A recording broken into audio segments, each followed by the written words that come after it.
Welcome to max nerd. मैं हूं आज का होस्ट काजी। और यार पठान जो फिल्म है जिसके लिए मैं खुद पर्सनली 4 साल से वेट कर रहा था वो आज रिलीज हो चुकी है एंड आई हैव टू से it is exactly what I expected. तुम मेरी आवाज़ तो सुन नहीं रहोगे, ऑब्वियसली चिल्ला चिल्ला के यह हालत हुई है।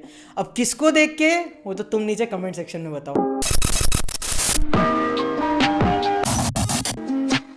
अब अगर आपने अभी तक बाय एनी चांस ये मूवी नहीं देखी है तो अगर आपको वॉर पसंद आई होगी तो भाई गिव दिस अ गो। तो चलो अब हम स्पॉयलर्स की टेरिटरी में जा रहे हैं तो मूवी की सिनॉप्सिस के बारे में बात करते हैं। तो पठान की शुरुआत होती है एक पाकिस्तानी जनरल जॉन के कैरेक्टर जिम को हायर करने से टू डिस्ट्रॉय इंडिया। और ऑफ कोर्स पठान का वनवास खत्म हो जाता है और हमें उसकी एक फाड़ू एंट्री देखने को मिलती है विद स्टाइलाइज्ड एक्शन। और फिर इसके बाद इंट्रोडक्शन होता है डिम्पल कपाड़िया के कैरेक्टर का, जिसको दीपिका पादुकोण के कैरेक्टर का लोकेशन मिल जाता है फ्रांस में। और फिर डिम्पल कपाड़िया हमें पठान के पास्ट में लेके जाती है। हमें पता चलता है कि पठान एक मिशन पे गया था जहां पे वो बहुत ज्यादा घायल हो गया था and unlike taking a life time sick leave उसने अपना टास्क फोर्स शुरू करने का डिसाइड किया जिसमें उसी की तरह काफी सारे सोल्जर्स होंगे जिसका नाम उसने जोकर रखा JOCR। और उनके टास्क फोर्स को जॉन के कैरेक्टर जिम का प्लान पता चलता है जो कि दुबई में इंडियन प्रेसिडेंट को हार्म करने का था और इसीलिए उन लोग ने लास्ट मोमेंट पे प्रेसिडेंट का रूट चेंज कर दिया। पर जॉन के कैरेक्टर जिम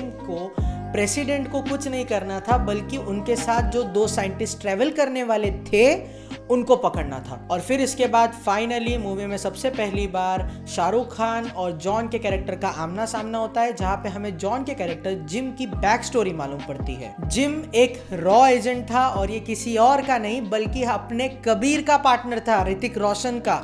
और नहीं, ये वो कैरेक्टर नहीं है जिसको टाइगर श्रॉफ यानी कि खालिद के बाप ने मारा था, ये वो नहीं है। दूसरे पार्टनर्स भी रख सकते हो आप रॉ में, अनलाइक मैरिज। जहां पे हमें पता चलता है कि कुछ सोमालियन पायरेट्स ने जिम और उसकी फैमिली का पता लगा दिया था क्योंकि जिम एज अ रॉ एजेंट उनके काम में दखल अंदाजी करता है और वो फिरौती की रकम मांगते हैं 10 करोड़ रुपए। End of course Indian government उनको कुछ रिस्पॉन्स नहीं करती है एंड नेचुरली सोमालियन पायरेट्स उसकी बीवी को मारने जाते हैं। बट नहीं, उसकी बीवी को नहीं मारते हैं, उसके कोख में पलने वाले बच्चे को मारते हैं। टू बी ऑनेस्ट ये बहुत ही ज़्यादा डार्क और बहुत ऑसम सीन था। बट ये पूरे सीन से मुझे सिर्फ एक चीज़ ने बाहर निकाला, जो इतना बड़ा पेट कैसे हो सकता है। और इसके बाद टास्क फोर्स को दीपिका पादुकोण के कैरेक्टर के बारे में इंफॉर्मेशन मिलती है और फिर हमें ये बहुत ही जल्द रिवील कर दिया जाता है कि दीपिका पादुकोण का कैरेक्टर जिम के साथ काम कर रहा है। तुरंत ही हमें ये चीज़ भी रिवील कर देती है कि दीपिका पादुकोण का कैरेक्टर कोई और नहीं बल्कि ISI का एजेंट है, यानी कि पाकिस्तान। और वापस से दीपिका पादुकोण पलटी मारती है और पठान की जान बचाती है और उसे बताती है जिम का प्लान। और फिर वो पठान को बताती है कि जिम रशियन वॉल्ट में से कुछ चुराने वाला है। और क्योंकि पठान रशिया का कोना कोना जानता है तो उसने सोचा कि जिम तो वो चीज़ पाने के लिए कुछ भी कर सकता है तो उससे पहले मैं ही वो चीज़ चुरा लेता हूँ। और दीपिका और पठान मिलके वो चीज़ चुराते हैं लेकिन दीपिका फिर से पलटी मारती है और पठान को वहीं छोड़ के चली जाती है। और फिर मूवी का one of the most memorable event, theatre पागल हो गया था।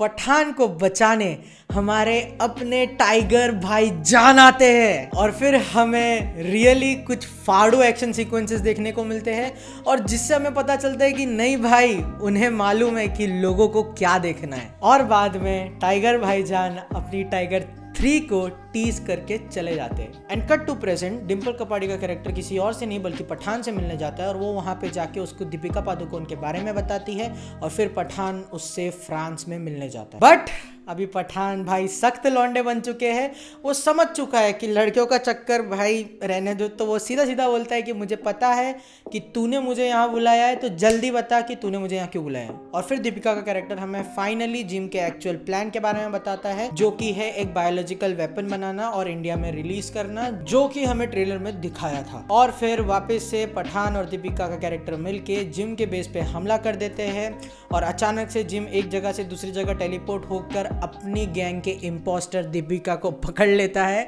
और वहां से वो अपने दोनों गोले लेके भाग जाता है। और फिर उसको चेस करते हैं पठान और दीपिका साथ में और एट द एंड उनके पास सिर्फ एक गोला आता है और दूसरा वाला जिम के पास रह जाता है। और फिर नेचुरली उसको स्टडी करने के लिए, उसका वैक्सीन बनाने के लिए इंडियन गवर्नमेंट उसे लैब में लेकर आती है। और फिर जब वो गोले को खोलते हैं तो वो सबके सब वो वायरस से इन्फेक्टेड हो जाते हैं और सैडली उसमें डिम्पल कपाड़िया का कैरेक्टर भी होता है। एंड देन हमें एक पेट्रियोटिक सीन देखने को मिलता है कि वो वायरस फैल ना जाए, इसीलिए सारे लोग जितने भी अंदर थे वो लोग अपने आप को गोली मार देते हैं एंड देन फिर वो पूरी की पूरी जगह को उड़ा देते हैं। और बाद में नेचुरली जिम का कैरेक्टर एक अल्टीमेटम देता है, जिसके बाद पठान को मालूम पड़ता है कि जिम अफगानिस्तान में छुपा है, तो होम टाउन का बेनिफिट लेके वो जिम और उसके लोगों को प्रैंक कर देता है, जिसके बाद वो वापस से उसके बेस में घुसता है और हमें एक और एक्शन सेट पीस देखने को मिलता है। और फिर उसके बाद वो जेट फाइट का सीक्वेंस होता है एंड इवेंचुअली पठान सबको बचा लेता है। और फिर बाद में हमें YRF स्पाई यूनिवर्स की एवेंजर जैसी सेटअप होते हुए दिखाई देती है और अपेरेंटली उसके लीडर होंगे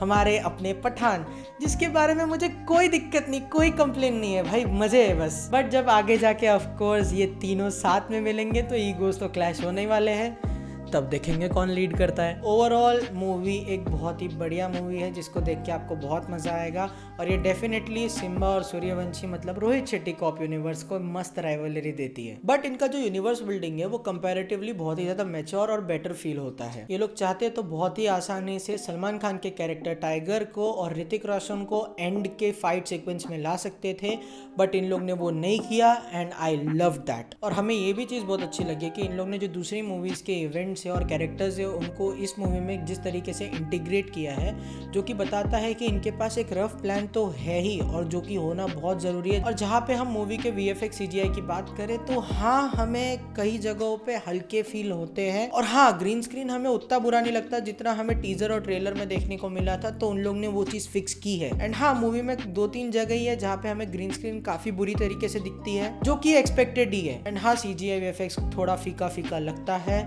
लेकिन तुम क्या ही एक्सपेक्ट करोगे एक 250 करोड़ की मूवी से। उनके पास बजट भी तो बचना चाहिए CGI VFX में लगाने के लिए, हर कोई रेड चिलीज नहीं होता ना।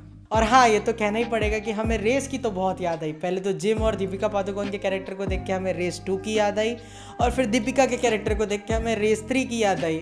इतने ट्विस्ट बेंच। तो अगर हम अभी मूवी के एक्शन सीक्वेंसेस की बात करें तो हाँ, वॉर की याद आती है, बट इन्होंने काफ़ी नई चीज़ें ट्राई आउट की है and professional choreography and cinematography दिखकर आती है। And shout out to John Abraham and उनके कैरेक्टर जिम को, जो कि बहुत ही ज़्यादा इंटरेस्टिंग और डेडली लग रहा था और देखने में मज़ा भी आ रहा था। एंड में थोड़ा चीज़ी हो गया था, बट क्या ही कर सकते हैं, बॉलीवुड है। तो अब सबसे मेन सवाल, शाहरुख खान साहब के 4 साल के वनवास का वेट ये वर्थ था कि नहीं? तो इट डिपेंड्स कि आप शाहरुख खान साहब को कौन से नजरिए से देखते हो। क्या आप उनको एक मास मसाला ब्लॉकबस्टर हीरो की तरह देखते हो तो ऑब्वियसली ये वर्थ वेटिंग था, या आप उनको क्रिएटिव रोल्स की तरह जैसे कि स्वदेश या डियर जिंदगी की तरह देखते हो तो मे बी आपको डंकी ज्यादा बेटर लगेगी उनके कमबैक के लिए। और अगर आप एक SRK हो तो ऑब्वियसली ये वर्थ वेटिंग था भाई, एकदम ब्लॉकबस्टर मूवी थी। और स्पेशली SRK का character Pathaan, that was not at all bad. उनकी एक्टिंग वाज गुड। मूवीज में कई सारे फ्लॉज हो सकते हैं बट पठान के कैरेक्टर के अंदर बिल्कुल भी नहीं था, और हम कह सकते हैं कि वही चीज वो मूवी को बचाए भी है भाई। तो इसी के साथ वीडियो को रैप अप करते हैं। वीडियो पसंद आई तो लाइक करना, नहीं आई तो डिसलाइक कर देना। हमारे Discord server, Facebook page, Instagram और ट्विटर हैंडल्स आपको नीचे डिस्क्रिप्शन में मिल जाएंगे। यहाँ तक देख लिया तो चैनल को सब्सक्राइब भी कर देना,